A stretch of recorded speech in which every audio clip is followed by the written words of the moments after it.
Next, the two-state solution. Could it actually bring an end to the bloody Israeli-Palestinian conflict? We take a closer look with one expert when we come back. One of the most well-known proposals to end the Israeli-Palestinian conflict is the so-called two-state solution. It calls for the creation of an independent Palestinian state next to the State of Israel. I recently spoke with legal expert Andrew Tucker about whether this is possible.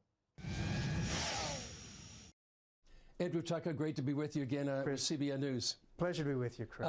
You've written a book here about the two-state paradigm, two states for two peoples.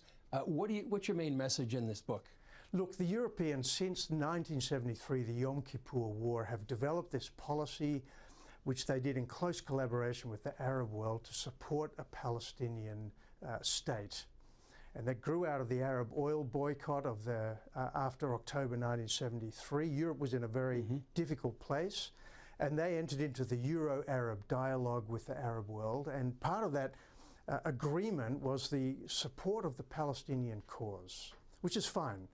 But they've put a lot of money into this whole project of building a Palestinian state. Every year, the EU pays over 1 billion euros. That's just the tip of the iceberg, to the PA and to Palestinian institutions to create this state.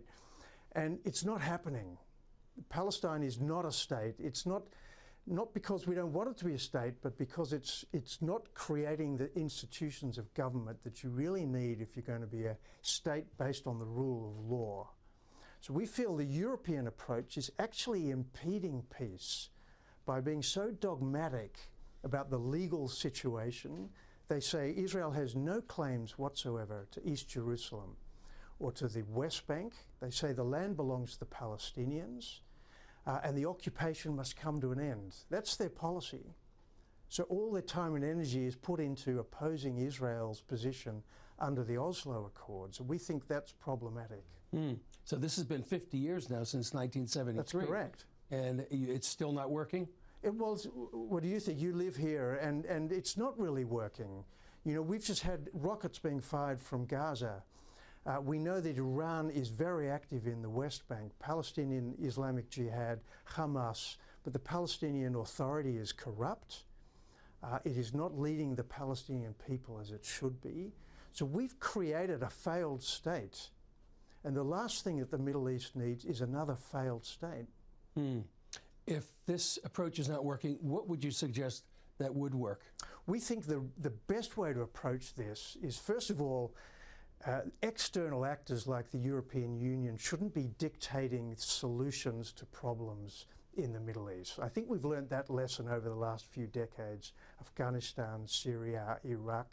We cannot keep imposing our Western attitudes to solve their problems.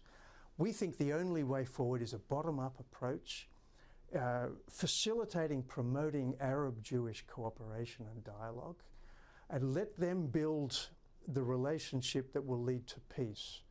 We think if Europe and the other nations keep putting money into this fallacy that the Palestinians have a right to the whole of Judea and Samaria and East Jerusalem, we're not going to reach a negotiated outcome.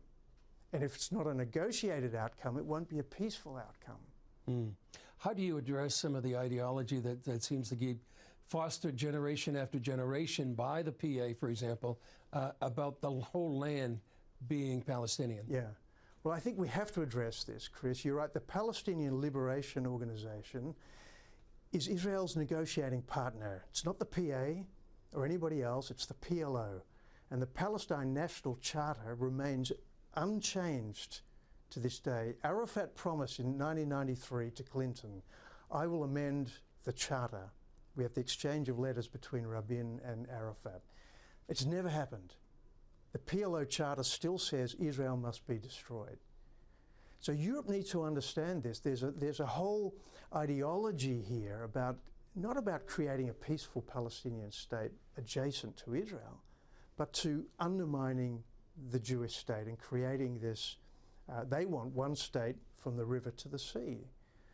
So we cannot keep living in a kind of utopia. We have to understand the facts on the ground, pay for slay, All of the Palestinian school books, the UNRWA system, which is creating a culture of hatred, this needs to be reformed. And unless it's reformed, we will never have a peaceful outcome. Yeah. Well, Andrew Tucker, great to be with you. Thanks a lot, Chris. Still ahead, En-Gedi, a beautiful desert oasis and King David's hiding place. Today, it's also the site of an incredible archaeological discovery.